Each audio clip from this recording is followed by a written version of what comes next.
तो गाइस मैं हूं अंकित और आप दिख रहे हैं रेसलिंग फैंस नेटवर्क। शुरू करते हैं गाइस अपनी बातों को हम लोग सबसे पहले जोई टेसिटोरे से। तो भाई कल होने वाला है मंडे नाइट रॉ का एक और ब्रांड न्यू एपिसोड एंड ये एपिसोड काफी स्पेशल है जोई टेसिटोरे के लिए बिकॉज फाइनली जोई टेसिटोरे डब्ल्यूडब्ल्यू के लिए कमेंट्री करते हुए आपको दिखेंगे। अब डब्ल्यूडब्ल्यू इसके बारे में क्या फील कर रही है वो मैं आपको बता दूं। रेसल वोट्स की अपडेट है, कहा जा रहा है many within WWE, especially on the production side, are fired up for Joey Tessitore's debut tonight on Raw.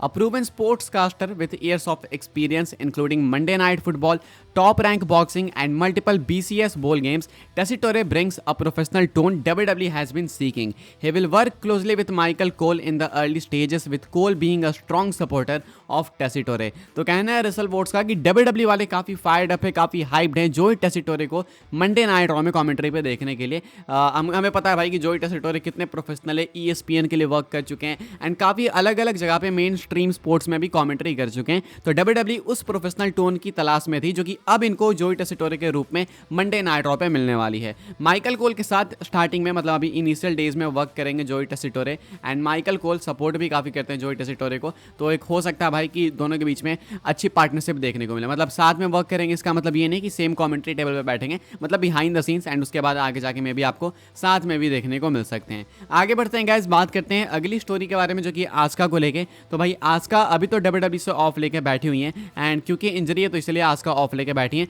मैं तो भाई 90% ऑफ द टाइम जब आस्का की न्यूज़ कवर करता हूँ तो यही कवर करता हूँ कि आस्का आउट ऑफ एक्शन है। अगर वो एक्शन में आती हैं तब उनके लिए कुछ न्यूज़ नहीं होती है, जब वो फिर से इंजर्ड हो जाती हैं तो फिर वो न्यूज़ आती है। तो अनफॉर्चुनेटली यही है। लेकिन हाँ भाई अभी एक अच्छी न्यूज़ है आस्का के लिए। आस्का ने इंजरी के दौरान ही डब्ल्यूडब्ल्यू के साथ एक नई डील साइन करी है, देख सकते हो आप लोग। पीडब्ल्यू इंसाइडर का कहना है Asuka has signed a new WW deal while she is currently out following a knee surgery. तो कहना पीडब्ल्यू इंसाइडर का कि अभी नी सर्जरी के बाद आस्का स्टिल बाहर है, लेकिन हाँ यहाँ बाहर होने के बावजूद भी आस्का डब्ल्यूडब्ल्यू के साथ डील के अंदर आ चुकी है। एक नई डील इन्होंने साइन कर ली है, तो एक पॉजिटिव साइन है भाई आस्का के लिए। एंड डब्ल्यूडब्ल्यू क्या सोचती है आस्का के बारे में उसको लेके, तो अभी ये लॉन्ग टर्म डील है ये भी बताया जाए तो मैं एक्सपेक्ट कर सकता हूँ कि 2-3 साल भाई और लॉक हो गए आस्का को लेके। तो ये कुछ अपडेट आस्का को लेके एंड पता नहीं कब वापस आएंगी वो देखना होगा फिलहाल, लेकिन अभी ये कंफर्म हो चुका है कि आस्का जो है डब्ल्यूडब्ल्यू के साथ और लंबे टाइम तक रहेंगी बिकॉज एक नई डील साइन कर चुकी हैं।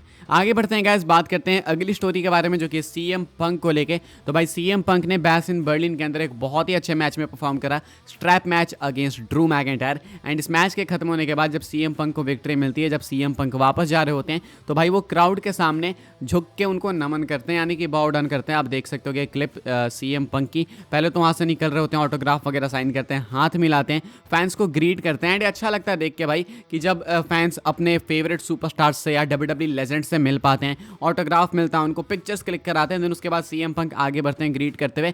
उसके बाद CM पंक यहाँ पे मेन एंट्रेंस स्टेज पे आके यहाँ पे झुकते हैं क्राउड को, पहले तो किस देते हैं, फ्लाइंग किस सबको, एंड क्राउड के सामने झुक के बाउ डाउन करते हैं। तो इस तरीके से रिस्पेक्ट पे करते हैं जर्मन क्राउड को CM पंक, बिकॉज क्राउड बहुत वाइल्ड थी, ये भी एक रीजन हो सकता है। दूसरा CM पंक काफी खुश भी है वापस डब्ल्यूडब्ल्यू के अंदर आके। एंड बाय द वे वो सेम गियर पहन के आए थे यहाँ पे जिस गियर को उन्होंने AEW ऑल इन में पहना था। तो CM पंक काफी खुश दिख रहे हैं, फैंस के सामने झुक रहे हैं भाई, फैंस को अप्रिशिएट कर रहे हैं। फैंस भाई थे भी काफी कमाल के जर्मनी में बैश इन बर्लिन के लिए। तो बहुत बड़ी बात है उनके लिए कि CM पंक जैसे लेजेंड उनके सामने झुक रहे हैं, उनको बाउ डाउन कर रहे हैं। तो बहुत अच्छी चीज है CM पंक की तरफ से भी एंड फैंस के लिए भी। आगे बढ़ते हैं गाइस, बात करते हैं एक शॉकिंग अपडेट के बारे में जो कि ऑडिसी जोन्स को लेके। अभी तो ऑडिसी जोन्स मेन रोस्टर पे आए थे भाई, इतना मीम बना इनके ऊपर क्या ही बताया जाए, लेकिन अभी फाइनली ऑडिसी जोन्स आए थे, लेकिन अब रिमूव कर दिए जा चुके हैं। अब ऑडिसी जोन्स डब्ल्यूडब्ल्यू के रोस्टर पेज पे नहीं है, वेबसाइट पे आप जाओगे तो ऑडिसी जोन्स आपको वहां पे नहीं देखने को मिलेंगे। अब ये चीज़ मेरे लिए पर्सनली काफ़ी शॉकिंग है। पहले मुझे लगा भाई कि भाई हो सकता है वो पहले से रोस्टर पे होंगे ही नहीं, लेकिन अभी जब मैं देखता हूँ तो लोग कहते हैं कि नहीं भाई वो पहले से रोस्टर पे थे। मतलब लोगों का क्लेम करना है कि ऑडिसी जोन्स पहले ओबा, फेमी एंड ओमस के आसपास में थे, लेकिन अभी ऑडिसी जोन्स वहां पे नहीं है। तो एक्चुअली में काफ़ी शॉकिंग चीज़ है। क्या डब्ल्यूडब्ल्यू सोच रही है ऑडिसी जोन्स के बारे में, क्या नहीं सोच रही, उसका कोई आइडिया नहीं है। फिलहाल वो एक्टिव रोस्टर पे वेबसाइट पे नहीं देखने को मिल रहे हैं। इंटरनली उनका क्या स्टेटस है इसको लेकर अभी कोई अपडेट नहीं है, तो ये एक कंसर्निंग चीज़ है। अभी ओमस को लेकर कल फालतू अपडेट्स फैल रही थी कि भाई ओमस को फायर कर दिया डब्ल्यूडब्ल्यू ने, ऐसा कर दिया वैसा कर दिया। बाद में ओमस ने इससे डिसएग्री करा, खुद कहते हैं कि भाई ये झूठी अपडेट्स है। तो वो तो चलो हमें पता था, लेकिन अभी ऑडिसी जोन्स को लेकर ये चीज़ ऑल ऑफ अ सडन निकल के सामने आ रही है। तो कहीं ना कहीं ये चीज़ मेरे लिए एंड और भी बहुत सारे लोगों के लिए, बहुत सारे फैंस के लिए शॉकिंग है। साथ में स्टेटस को भी हटाएगा तो उनका तो चलो समझ आता है, लेकिन ऑडिसी जोन्स भाई अभी तो आए थे एंड अभी इनको हटा दिया गया है। क्या सोचते हो आप इसके बारे में? कमेंट करके बताना। बाय द वे ये एल्यूमिनी वाली लिस्ट के अंदर भी नहीं है, तो पता नहीं भाई इनके साथ क्या चक्कर है क्या नहीं। आगे कोई अपडेट आएगी तो मैं आपको बता दूंगा। आगे बढ़ते हैं गैस, बात करते हैं अगली स्टोरी के बारे में जो कि लिव मॉर्गन को लेके। Liv Morgan gas 100 days cross कर चुकी हैं एज विमेंस वर्ल्ड चैंपियन। तो अब लिव मॉर्गन इस चीज़ के ऊपर रिएक्ट करती हैं एंड क्या कहती हैं आप लोग देख सकते हो। कहती हैं only 100 days in and I already have the best women's world championship rain in WWE history, cry about it. कहती है कि अभी तो सिर्फ 100 दिन ही हुए हैं एंड 100 दिनों के अंदर ही मैं already best women's world champion बन चुकी हूँ WWE हिस्ट्री, ऐसा इनका कहना है।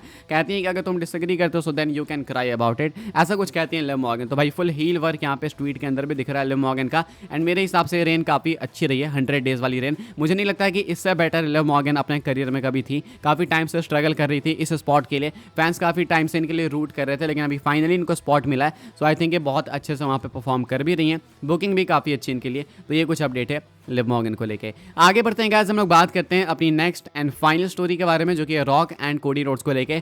Still WWE Rock versus Cody Rhodes ही रेसलमेनिया 41 के लिए प्लान कर रही है। ये एक नई अपडेट है, ऐसा नहीं है कि मैं आपको पहले की ही अपडेट बताते रह रहा हूँ। जब भी ये अपडेट आ रही है तो मैं आपको बता रहा हूँ, बिकॉज रेसलमेनिया ही हमारा मेन गोल होता है। साल भर WWE स्टोरी प्लान करती है मेन रेसलमेनिया के लिए, तो ये बैक टू बैक अपडेट आ रही है उनको लेके। तो मैं आपको बता देता हूँ क्या अपडेट है। अभी वापस से ये मेल्टजर की ही अपडेट है एंड इनका कहना है कि WWE अभी भी सेम प्लान के साथ टिकी हुई है एंड डिस्कस कर रही है, आगे बढ़ रही है कोडी वर्सेस रॉक के साथ में एंड यही वाला मैच आपको रेसलमेनिया में देखने को मिलेगा। बाय द वे ये सेम अपडेट पता है कब से आ रही है भाई, रेसलमेनिया 40 खत्म होने के बाद जो मंडे नाइट रॉ हुआ था जहाँ पे आए थे रॉक, उसके बाद से ही अपडेट आते जा रही है। उस टाइम कहा था इन्होंने कि भाई इनका मैच आपको समरस्लैम में नहीं, मतलब मेल्टजर ने कहा था कि समरस्लैम में नहीं बल्कि रेसलमेनिया में देखने को मिलेगा। तो लोग कह रहे थे भाई क्या मजाक कर रहा है, समरस्लैम में हो जाएगा, लेकिन देखो समरस्लैम में नहीं हुआ। उसके बाद से बैक टू बैक यही अपडेट आ रही है। बीच में ये अपडेट थोड़ी और ज़्यादा सीरियस होगी, कॉन्क्रीट हो गई, जब WRKD रेसलिंग ने भी सेम कह दिया। उनका भी कहना था कि अब यही वाला मैच रेसलमेनिया 41 के लिए प्लान्स में है। तो अब ये चीजें और सीरियस होते जा रही है। Cody Rhodes is going to be wrestling the Rock at WrestleMania. अब देखो मेरे हिसाब से, मुझे पर्सनली लगता है कि भाई ये मैच काफी मैसिव है। रॉक वर्सेस कोडी एक मैसिव मैच है। अगर इसमें टाइटल